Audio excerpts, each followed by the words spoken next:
Olá, meu nome é Janaína e eu sou trabalhadora do Grupo Espírita Reviver. Conforme temos feito, hoje a preleção ainda acontecerá através do vídeo dessa gravação. Afinal de contas, estamos usando das ferramentas possíveis para que a gente não perca o nosso foco, não perca as possibilidades e oportunidades de estudo e aprofundamento no Evangelho de Jesus, dentro da doutrina dos Espíritos, para que principalmente nesse momento que estamos passando, que toda a humanidade vive, todo o planeta, a gente tire o melhor proveito, passe em equilíbrio, em harmonia, conseguindo inclusive nos manter conscientes de nós mesmos e encontrarmos melhores atributos, melhores valores, melhores condições de se viver. Eu vou hoje colocar para nós um item do capítulo 5 do Evangelho. O capítulo 5, o título é Bem-aventurado os aflitos, e o item que irei me aprofundar hoje será o mal e o remédio. É um item que as palavras são ditas por Santo Agostinho.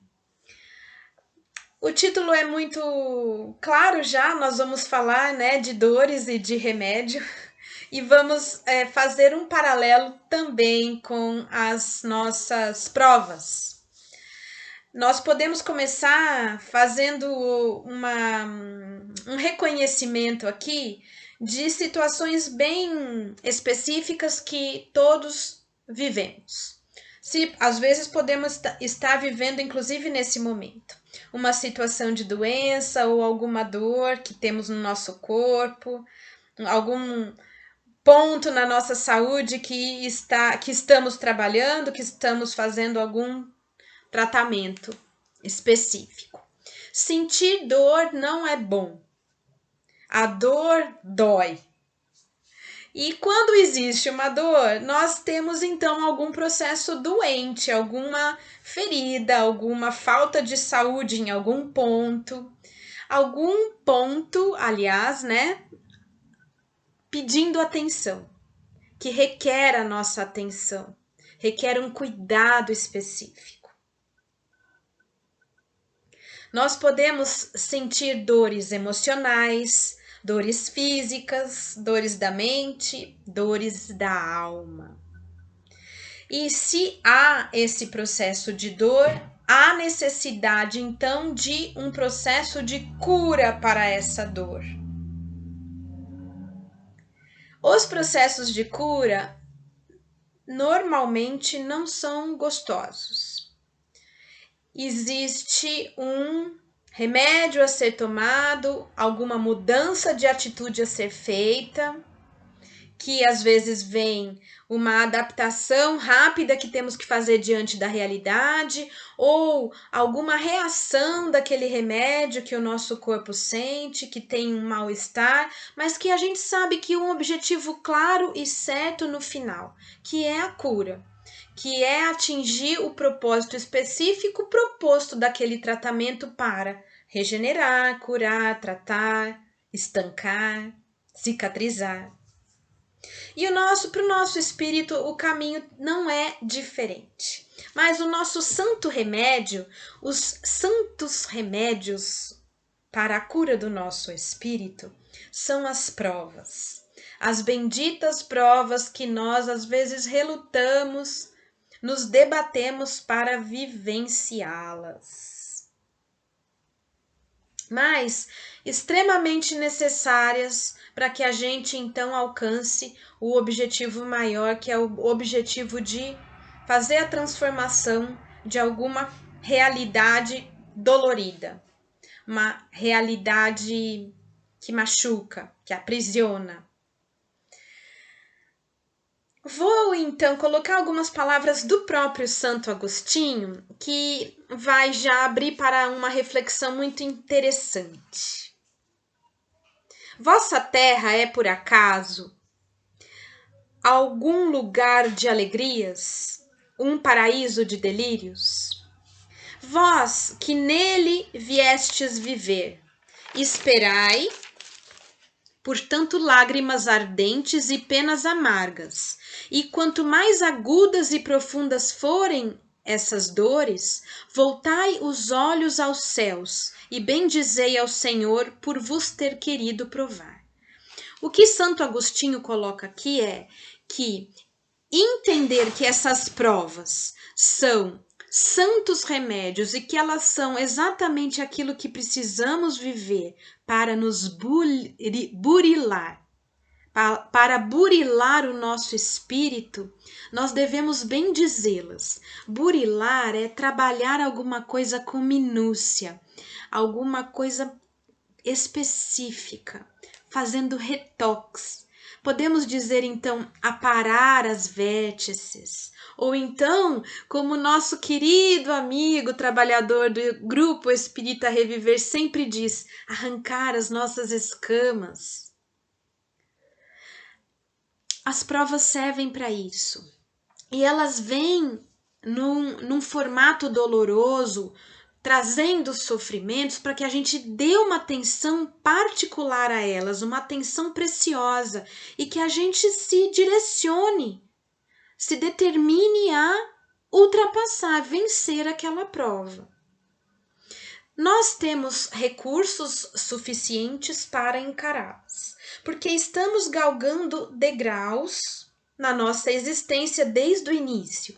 E esses degraus, cada degrauzinho que a gente sobe, a gente traz aprendizado, a gente traz então informação, traz sabedoria, traz responsabilidade e traz então conhecimento para galgar um novo degrau. Traz maturidade suficiente para viver experiências novas que vêm com dificuldades para a gente ir nos aprimorando intelectualmente, emocionalmente, moralmente. Bom, o que nós temos que avaliar aqui? São coisas simples.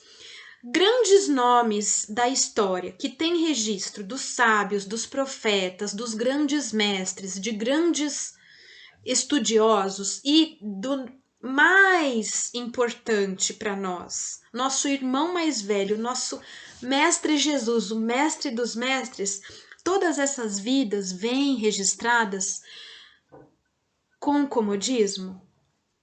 Elas foram detalhadas para nós como se eles vivessem e os seus processos de purificação e iluminação fossem recheados de fofices, de doçuras, de prazeres inúmeros, de consumismo, de vaidade. Não, o oposto disso. Todas essas vidas foram registradas para nós com muita dor, muito trabalho, muita intensidade em vida cheia de suor, de sangue, de superações, de esforço contínuo sobre si e de muita coragem para levar adiante alguma fé, alguma sabedoria e exemplificar para nós então, através daquelas atitudes, formas grandes de se viver. Muito bem. E Santo Agostinho vem reforçar para nós nesse item que o Pai nos colocou selos para aqueles que creem saber que tem pontos a serem suportados pela confiança e pela fé. Esse selo do Pai sobre nós é o ponto em que devemos debruçar a nossa confiança, sabendo que a sua presença é conosco, está conosco. E por mais dura que seja essa prova, basta nos lembrar dessa sua presença para adquirirmos a força necessária e a fé para viver e seguir, para experimentar essas provas e sair vitorioso, vitoriosa delas. Esses grandes nomes da história, dos sábios, dos estudiosos, dos profetas, dos mestres, eles vêm com cicatrizes. Cicatrizes que foram vividas, às vezes na carne, às vezes na alma, mas cicatrizes necessárias para nós hoje, para que a gente veja esse sacrifício feito. Perceba que os sacrifícios foram importantes para as superações. Essas cicatrizes desses grandes nomes na história, eles vêm para marcar a humanidade, para que a gente se debruce diante desses exemplos de maneira também a colocarmos em ação para buscar esse exemplo, nos espelharmos nesses nomes, espelhar nas palavras que estão no Evangelho, que vem do nosso Mestre Jesus, para que a gente tenha suporte de atitudes e escolhas as melhores possíveis, para que os atributos que a gente traga para a nossa vida, para que a gente escolha melhor, venha desses exemplos. Muito bem. De abnegação, cicatrizes que foram deixadas para nós como marcas daqueles que foram abnegados, que exercitaram a sua fé e a sua confiança de maneira constantes, a então alcançar a vitória. Os nossos burilamentos, os nossos retoques dos espíritos vão sendo adquiridos também dessa forma, das nossas superações diárias. Muito bem. Então, os momentos dolorosos fazem parte da nossa vida, são necessários, assim como os remédios são necessários para as nossas doenças, para que a gente se cure e para que o tratamento sirva do convalescimento. Tratamento do corpo, convalescimento da nossa saúde física. Tratamento do espírito, as provas, o convalescimento do nosso espírito. Iremos somar atributos positivos e de amadurecimento, atributos que nos impulsionem a evoluir através das provas. Vou continuar com as palavras de Santo Agostinho, então. Os momentos mais dolorosos serão, para ele, no caso para nós, como as primeiras notas de alegria da eternidade. Vamos olhar as nossas provas com um olhar diferenciado, um olhar mais compreensivo e amoroso.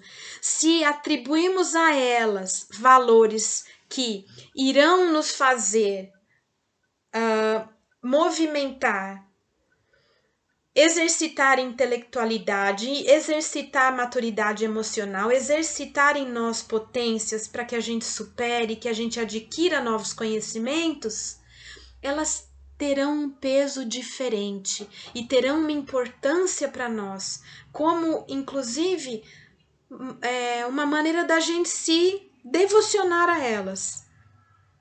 Vamos buscar um olhar meio santo a essas provas, porque sem elas, então, vamos entender que a gente não cresce, que a gente não evolui. Santo remédio do espírito, as provas. E termino a nossa preleção de hoje também com as palavras de Santo Agostinho, assim como ele termina o item, o mal e o remédio. Felizes os que sofrem e choram, que suas almas se alegrem porque serão atendidas por Deus. Nesse momento, agradeço imensamente e peço do fundo do meu coração que todas as luzes vindas dos céus, que todo o amor do Cristo e todo o amor fraterno alcance todos, encarnados e desencarnados, de todo o planeta, e que, num grande sentimento comum, possamos seguir confiantes, sabendo que todos carregamos o selo do Pai em nós, o selo que devemos suportar a nossa fé e a nossa confiança. Que assim seja.